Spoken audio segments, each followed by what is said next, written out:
Hi friends, welcome to PVR physical education. ఈ video ద్వారా ఎస్ఏపిఈకి సంబంధించి 15 ముఖ్యమైన ప్రశ్నలను తెలుసుకుందాం. క్వశ్చన్లోకి వెళ్తే ఫస్ట్ క్వశ్చన్, కిషోరప్రాయ దశ అని ఈ దశకు పేరు అని ఇచ్చాడు. First question.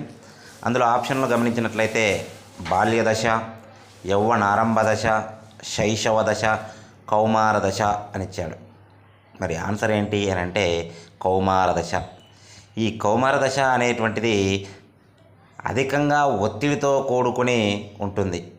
ఇది శారీరకంగా కావచ్చు, మానసికంగా కావచ్చు, సాంఘికంగా కావచ్చు.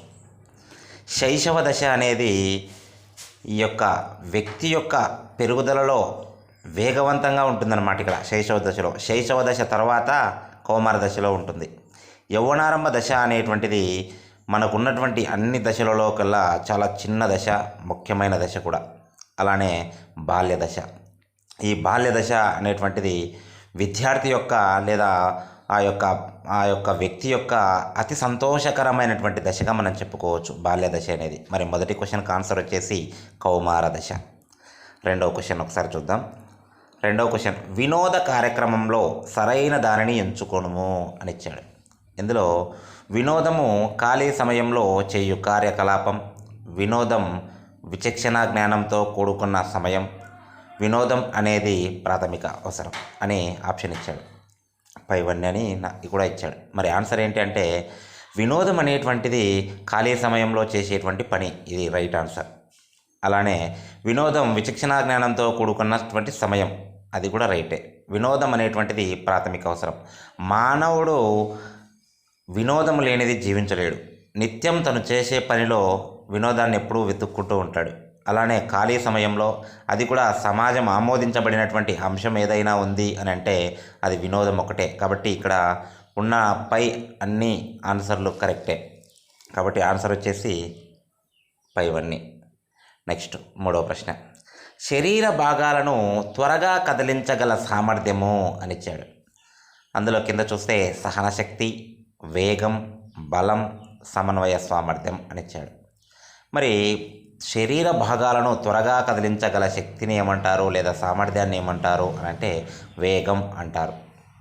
ఓకేనా.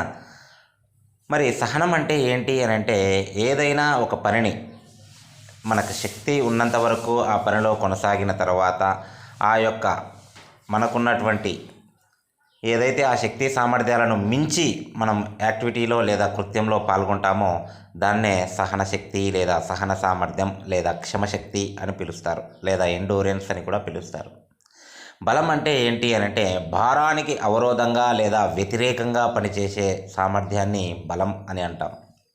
తర్వాత సమన్వయ సామర్థ్యం అంటే ఏంటి అని అంటే ఏదైనా ఒక లక్ష్యం కోసం లేదా ఏదైనా ఒక పని కోసం లేదైనా ఒక క్రియ కోసం మనలో ఉన్నటువంటి అన్ని అంశాలను ఏకీకృతం, ఒకే లక్ష్యం కోసం ఒకే సమయంలో ఏకీకృతం చేయడం, దాన్ని ఏమంటారు అని అంటే సమన్వయం అని అంటారు. ఆన్సర్ వచ్చేసి ఈ ప్రశ్నకి ఆన్సర్ వచ్చేసి వేగం. తర్వాత ball and socket joint. Next వచ్చేసి బాల్ అండ్ సాకెట్ జాయింట్కు ఉదాహరణ ఏంటి అని అడిగాడు.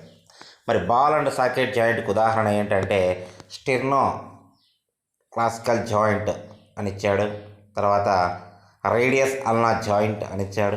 మరి షోల్డర్ జాయింట్, నీ జాయింట్ అని ఇచ్చాడు.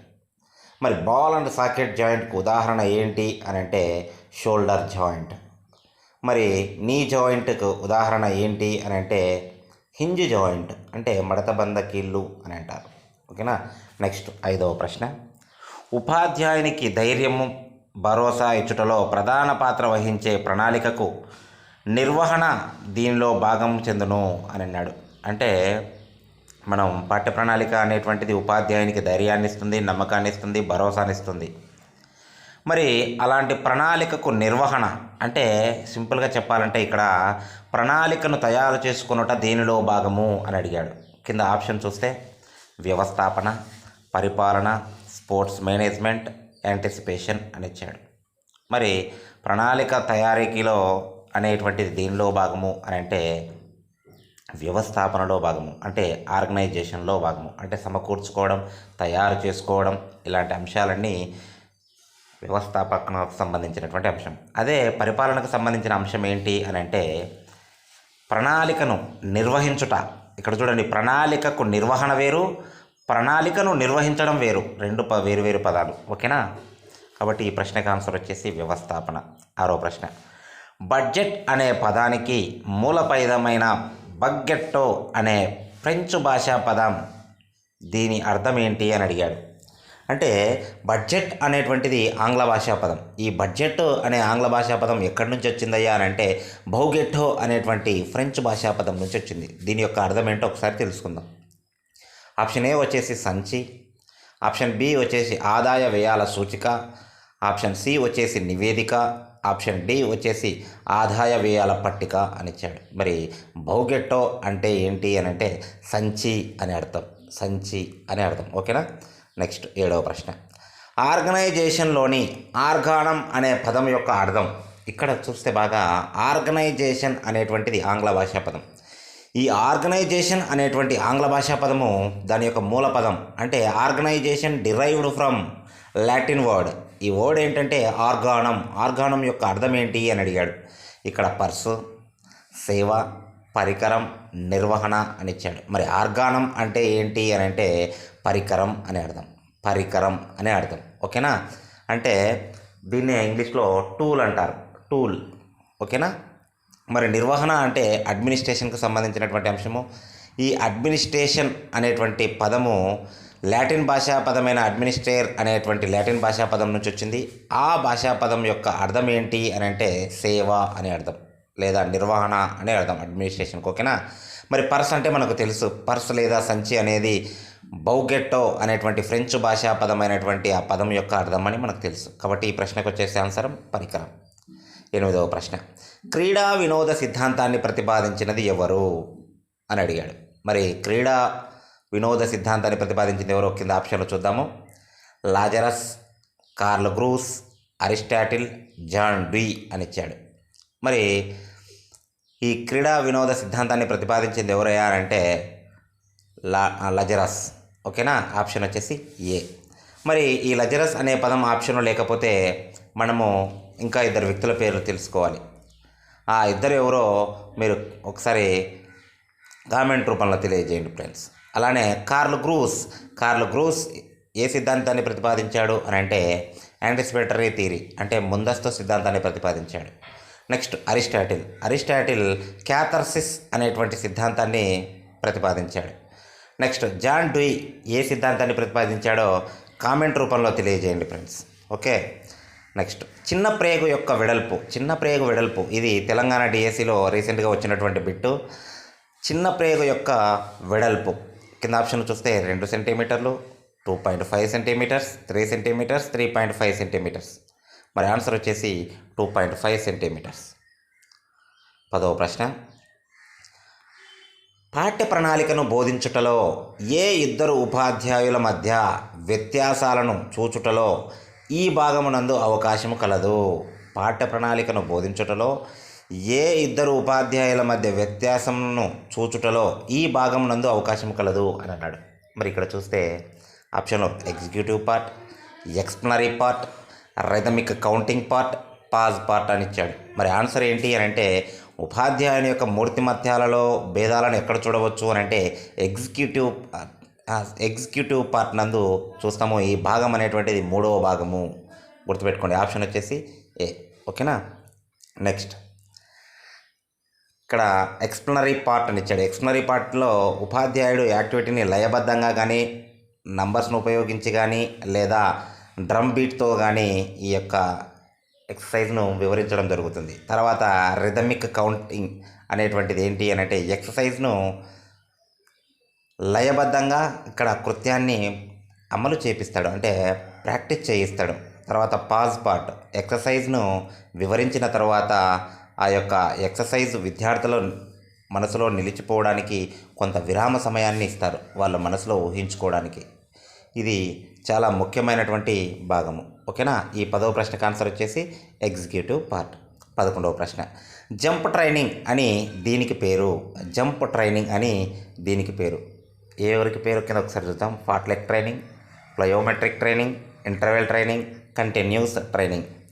మరి జంప్ ట్రైనింగ్ అని దేనికి పేరు అని అంటే ప్లయోమెట్రిక్ ట్రైనింగ్కు ఈ యొక్క పేరును మనం ఉపయోగిస్తామన్నమాట. ఎందుకంటే ఇక్కడ విస్ఫోటక శక్తిని అభివృద్ధి చేయటంలో ఈ యొక్క ట్రైనింగ్ అనేటువంటిది ఉపయోగపడుతుంది.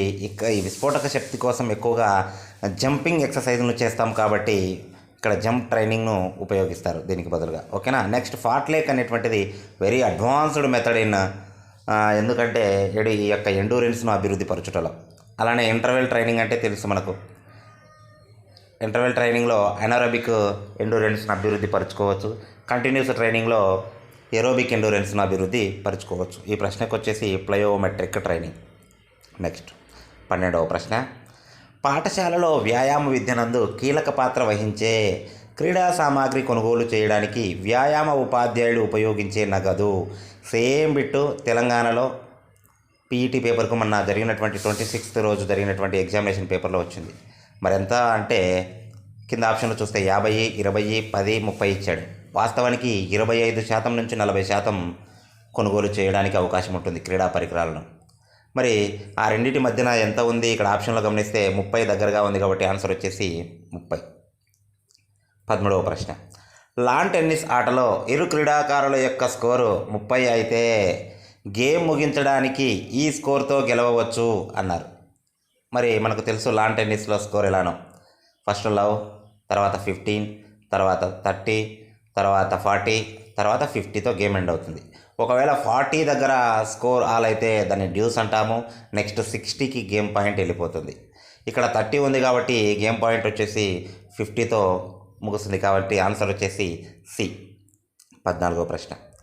తక్కువ తీవ్రత మరియు తక్కువ పరిమాణం కలిగినటువంటి భాగము అంటే ఇది పీరియడైజేషన్కు సంబంధించినటువంటి క్వశ్చను.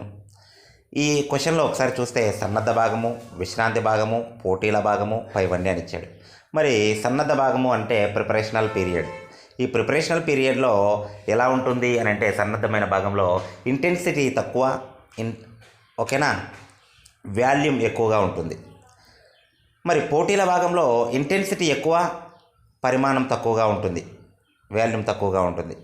మరి విశ్రాంతి సమయంలో తక్కువ తీవ్రత మరియు తక్కువ పరిమాణం కలిగి యాక్టివ్ రెస్ట్లో ఉంటాడు కాబట్టి ఆన్సర్ వచ్చేసి బి. ఓకేనా. నెక్స్ట్ 15వ క్వశ్చన్. ఫ్లెక్షన్ అనగా అని ఇచ్చాడు. కీళ్ళ వద్ద శ్రేణి, కీళ్ళ వద్ద కోణం, కీళ్ళ వద్ద కోణం తగ్గుట, కీళ్ళ వద్ద కోణం పెరుగుట అని ఇచ్చాడు. మరి ఫ్లెక్షన్ అంటే ముడుచుట అని అర్థం. ఫ్లెక్షన్ అంటే ముడుచుట అని అర్థం. మరి ముడుచుటలో 2 ఎముకల మధ్య కోణం అనేటువంటిది కీళ్ళ దగ్గర తగ్గుతుంది కాబట్టి ఆన్సర్ వచ్చేసి తగ్గుట. మరి కీళ్ళ వద్ద కోణం పెరిగితే ఏమంటారు అని అంటే ఎక్స్టెన్షన్ అంటారు. ఓకేనా. ఓకే ఫ్రెండ్స్, ఈ వీడియో నచ్చినట్టయితే లైక్ చేయండి, అలానే కామెంట్ చేయండి, మన వ్యాయామ విద్యామిత్రులకు షేర్ చేయండి.